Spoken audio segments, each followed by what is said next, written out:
Celtics. And now let's highlight the highest scoring teams in the NBA. Fifth on the list, the Celtics.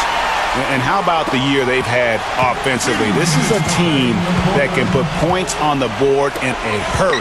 Always fun to watch them play. Ingles passes to Hood. He dishes it to Booker. Lee with the steal. With the lead pass, Bradley kicks to Turner. Misses the baby hook. The Jazz have gone 3 of their first 5 shots to drop here in the second quarter. Here's Ingles. His three-pointers off the mark. Not really his best quarter as far as scoring. Let's see if he can eventually get back on track. As we close in on the start of the playoffs, let's see how the West is stacking up. Take a look at the Warriors. They continue to play strong basketball, if not utterly dominant, as the last part of the season grinds toward the playoffs. And it looks like, guys, they'll hold on to that #1 spot the whole way there. And, of course, the Utah Jazz. Right now, quite a ways down below. Right now for the Jazz, they're in the mix for a playoff spot, which is definitely a positive. But I'm sure they'd like to have had their hands around that spot a little tighter than they do. For sure. I mean, it's certainly not a sure thing at this point. They've got work to do yet. Smart with the ball, and Burks picks him up defensively. Shot's good by Turner. And the lead goes right back. What a seesaw affair we've got going on. This game's right there for the taking, but neither team can quite grab hold of it. Like a slippery bar of soap there. Somebody's got to take charge here. Gobert dishes to Exum. And it's off from three-point range. Boston's gone 0-3 from beyond the arc to start the second quarter. Nice ball movement by Boston. Kicks it to Smart. It's Bradley on the wing. And it's blocked by Favors. And they get it back. Outside Bradley. But they'll get another chance. Boston needs to get off the shot. Offensive rebound. Zeller passes to Smart. Bradley. There's the dish to Turner. It's stolen by Gobert. 3-second difference between shot clock and game clock. Hayward kicks to Gobert. And fouled hard that time. He'll get to the line and shoot 2. So I tell you what, he earned his money on that foul. Yeah, if you're going to foul, then make sure that you don't give a chance for the and one. He hits the second from the line. Boston shooting a meager 37% for the game. And it's Bradley off the drive. Burks with the steal. And now running up the court, Hayward's pushing it up. Here's Favors. Another miss by Utah. Here's Smart. What a play. Simply drains it in at the buzzer. That's a nice way to end the half. And a pretty tightly contested game here as we end the first half. Celtics lead by 3.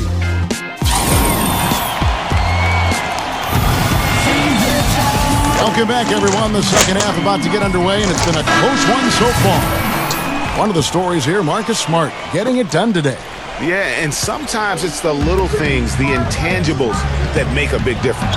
Exactly. The numbers don't necessarily pop out, but he's really making his presence felt out there on the court. Smart and Bradley the guards. David Lee is out there with Evan Turner, and it's Zeller in the pivot spot, manning the middle. That's the Boston 5.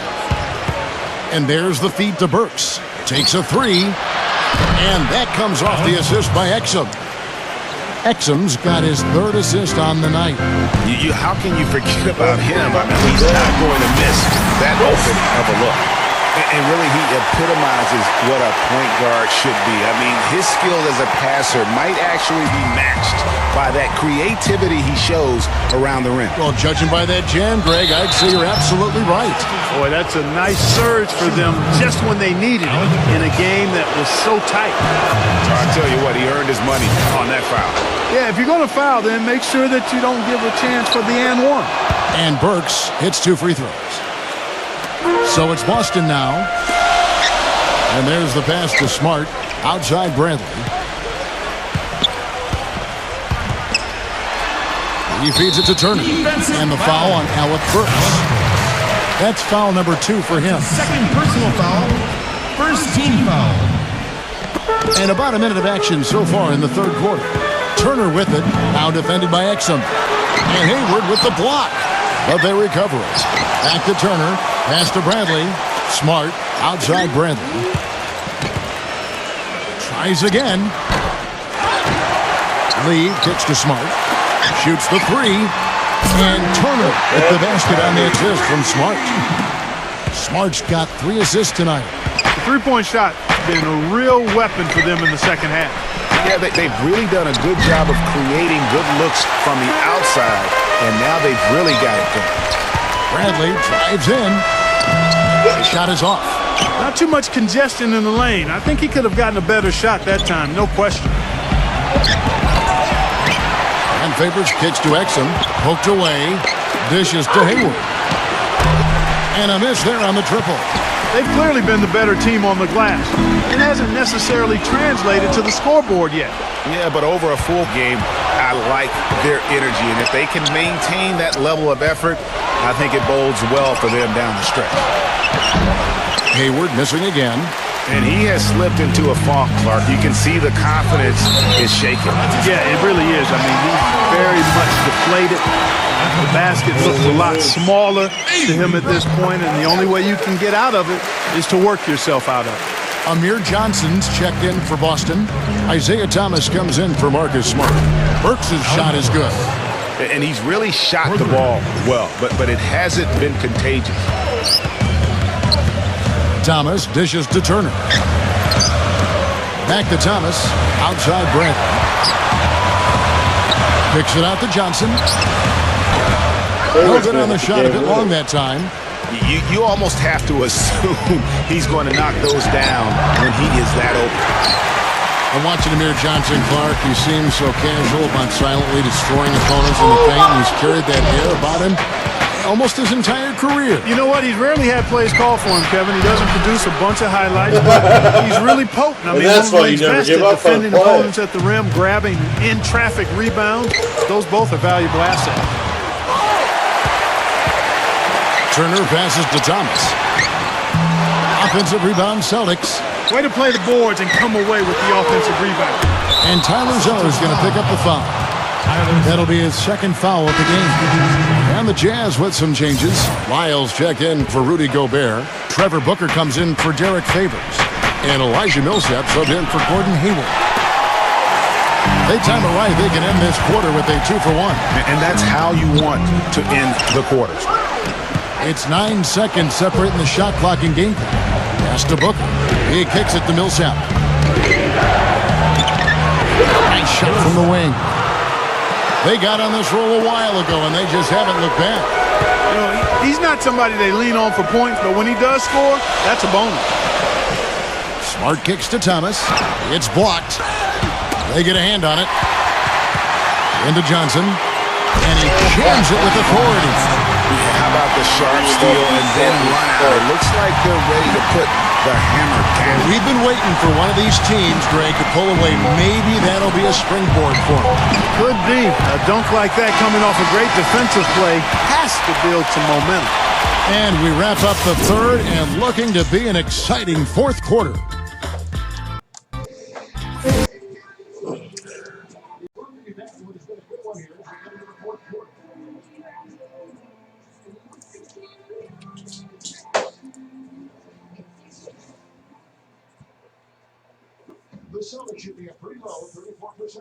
% thus far.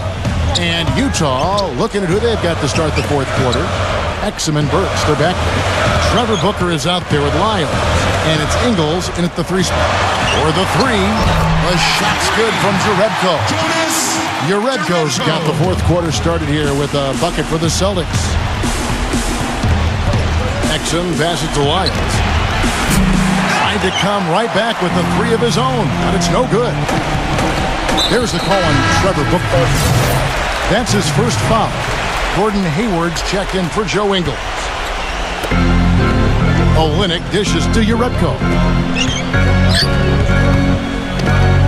Outside Thomas. Launches a 3.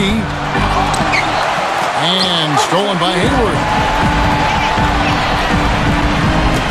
Knocks it loose. And it's out of bounds. The Celtics will take it the other way. The Jazz making a switch here. Gobert's checked in. Sullinger, left side. Celtics passing it around. There's Thomas with the three.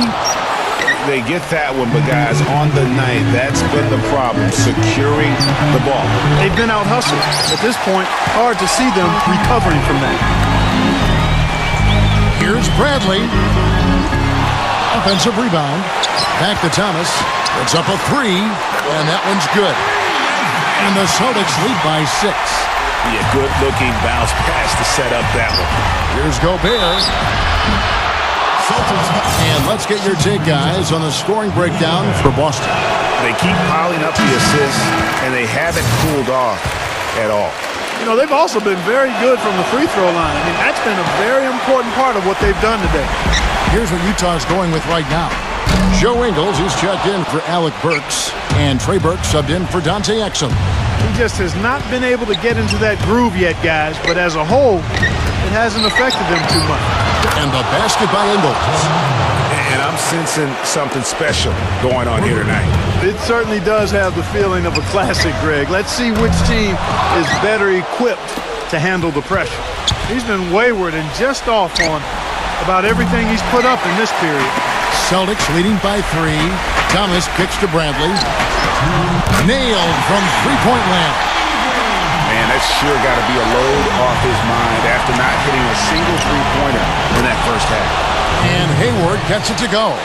He wasn't able to get his name in the score sheet in the first half, but he looks like he's starting to find his comfort zone here. And Turner kicks to Lee with his first shot attempt. Sullinger passes to Lee. Over Favors. There's David Lee on the assist from Jared Sullinger. One of the big stories is second chance point. They've just been terrific here in the second half in that area. Hayward missing again. For Boston, they've gone 4 of 10 here in the final period. Not the time to go cold. Thomas gets the bucket. Despite his ineffectiveness, the team has found other scoring options, which you have to have when one of your main guys is struggling.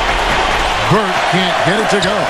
And that's playing into the hands of the defense right there. No way you can sneak that shot by him, Greg. I mean, he was all on top of that one. Alec Burks checked in for Utah. Jazz trailed by 7. Exum with it, now guarded by Bradley.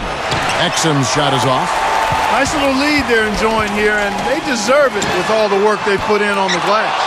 Yeah, the effort and the aggression really favors them thus far. They've completely dominated the backcourt. Near the three-point line, it's Thomas. Not enough on that one as it misses. Not sure if he just ran out of gas or what, Kevin, but he's been awful ever since the second half started. It's not even been a factor. The Jazz again can't hit it. That's a shot he's got to hit. You don't get many looks better from that range. The Jazz shooting has been wayward so far. Only 37% from the floor. Burks can't get it to go. And listen, sometimes even the best of us are going to miss the easiest of opportunities. Oh, that's sloppy passing there. Just a blown possession. Probably impossible for them to come back now. Yeah, far too much work left to be done and not nearly enough time to get it done in. He dialed that one up from long distance. We've played just over 3.5 minutes now in the fourth quarter.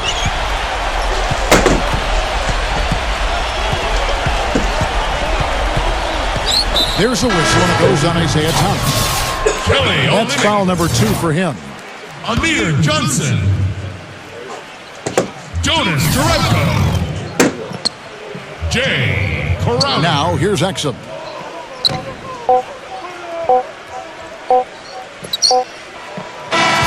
And so it's Boston easily grabbing this one.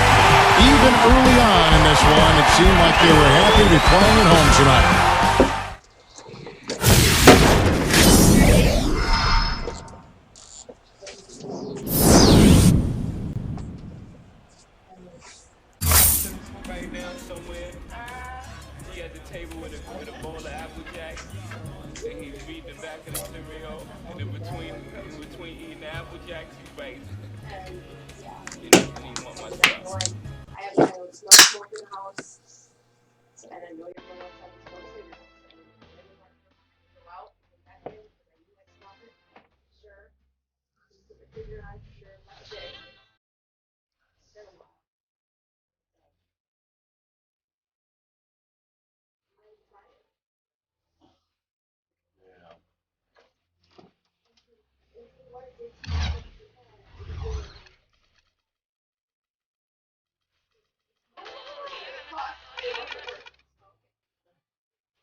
Hello, everybody, and welcome. I'm Ernie Johnson. You're watching the NBA on 2K Sports. And in our matchup tonight, we'll see the Boston Celtics going up against the Utah Jazz. And out we go now to Salt Lake City to listen in on Kevin Harlan as the game gets underway.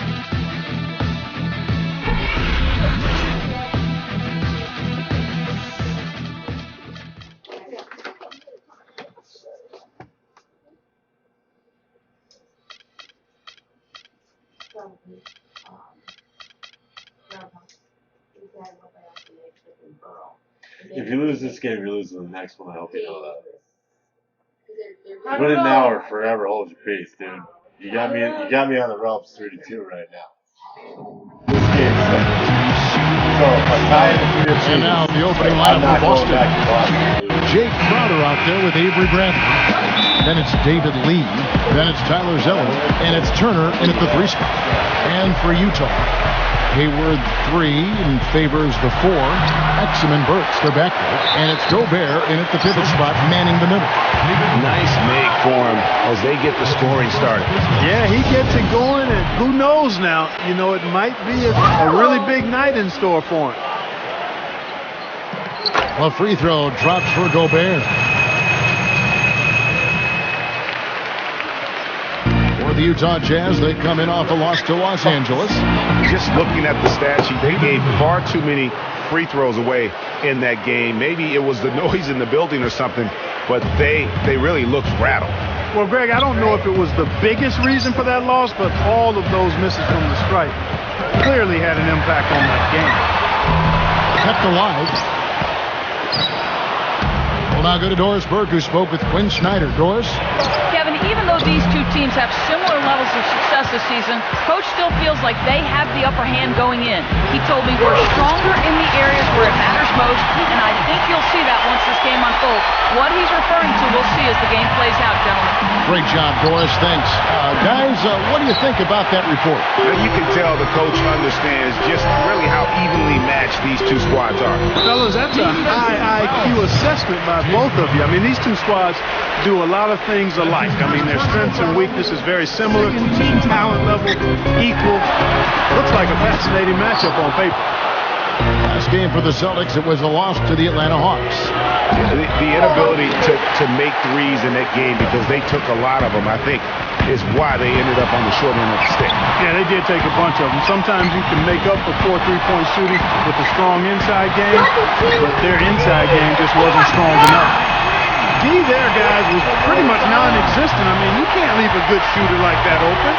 Crowder kicks to Bradley. Here's Zeller. And poor shot selection there. Not a high percentage look for him. The shots aren't dropping yet. They've missed 4 or 5 shots. For Boston, they've gone just 1 for 5 from the field to start the quarter. And for Dante Exum, the first point guard chosen in the 2014 draft, number 5 overall, actually, he was taken over 2 other very talented and arguably more proven point guards coming in. Those being Marcus Smart and Elfrid Payton. And that's how the coach would draw it up on the fast break from start to finish. Yeah, and what a finish it was, guys. Really nicely done. Favors. Hayward kicks to Burks. Nice ball movement by Utah. Pass to Exum. Back to Gobert. Here's Burks. Gets the three-pointer to fall. That shot becomes effortless for him when the D is so relaxed. They got to get more intense. In talking about Dante Exum last year, he showed scouts were right when they said he isn't a finished product. He only shot 35% from the field. Put up much smaller numbers than other top rookie point guards, like, Smart and Payton. But looking 3 or 4 years out, you may be singing a different tune. And Kevin, I think that's what the projections are when you look at this young man. He has length. There's a smoothness and a feel for the game that's raw, but still elite. That's why many scouts would still today take him over any other point guard in that draft. And here's another thing I've noticed. Sometimes if the defensive end will come out of nowhere to make a play on the ball, blocking a shot from behind when the shooter had no idea he was there. Burks checked in for Dante Exum. Let's check out the standings in the Western Conference and see how the playoff race is shaping up. Take a look at the Warriors. They've continued to play strong basketball, if not utterly dominant, as the last part of the season grinds toward the playoffs. And it looks like, guys, they'll hold on to that #1 spot the whole way there. And, of course, the Utah Jazz, not in the same realm right now in terms of their record. Right now, for the Jazz, they basically lived up to the expectations so far this season, and that's not really good news for their fan base because those expectations only had them on the brink of the playoffs. Yeah, which is exactly where they are right now. It's not too late for them to make that kind of emphatic late push that turns the season from average to excellent. Wow, unconscious has he been this quarter. They're riding that hot hand. Turner, defended by Hayward. 3 seconds separate the shot clock and game clock. Fires the three. Shot by Crowder, no good. And here comes Hayward. 17 points in his last out. Oh, yeah! And it's like raining buckets right now. I wonder if this is the early stages of a blowout. Well, we got to be careful. Don't want to get ahead of ourselves just yet. But it has been pretty ugly so far, no doubt about that. And as we conclude the first quarter, a one-sided game so far. Jazz, huh?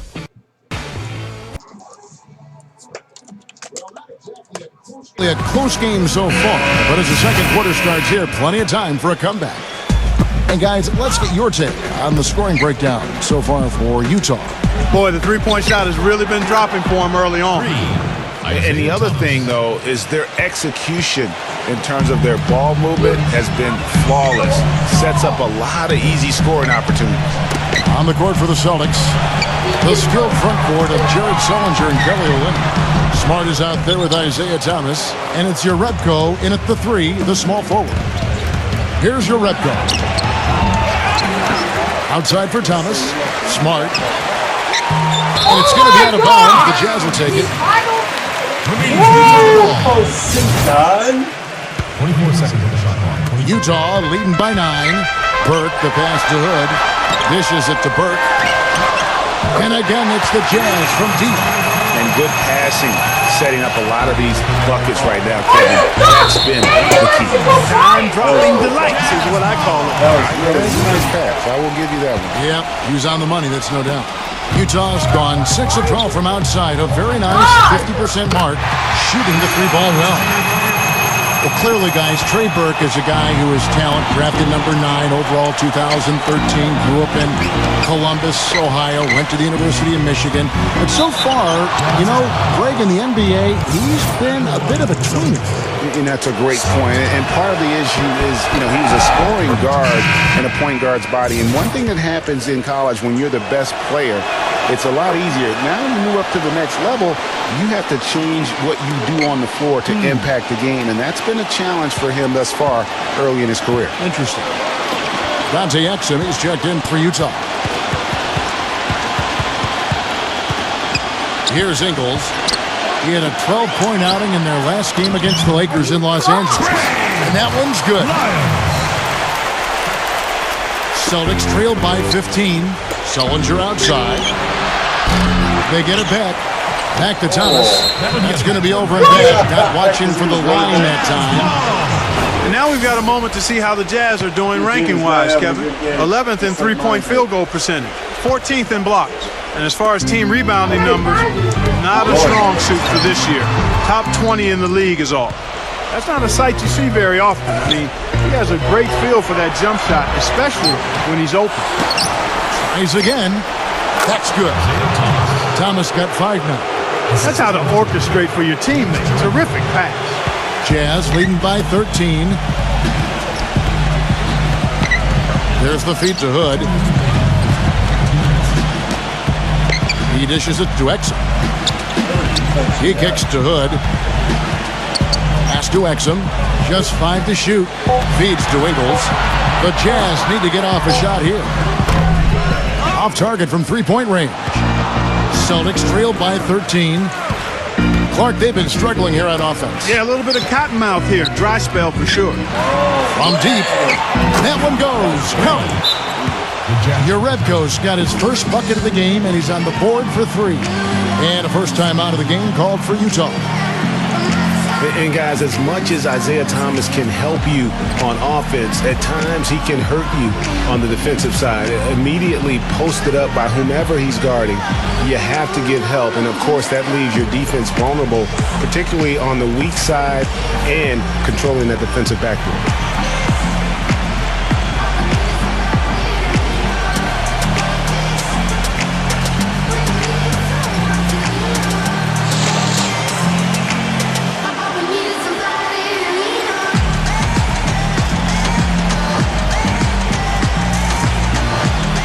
And the Jazz with some changes. Rudy Gobert, who's checked in for Lyles. Hayward comes in for Joe Ingles. And Trey Burke subbed in for Dante Exum. Greg, you're talking about Isaiah Thomas before. Certainly his short stature limits him on Clark, the defensive side. Yeah, but you know what? He doesn't rack up a ton of steals given his instincts and quickness. I think he really focuses on making his impact at the offensive end. Oh, he's just dangling from the rim after sending it through there. You can see which team now has the swagger, Clark, right now. Yeah, exactly. It's with them. And guys, that swagger can backfire because you don't want to get your opponent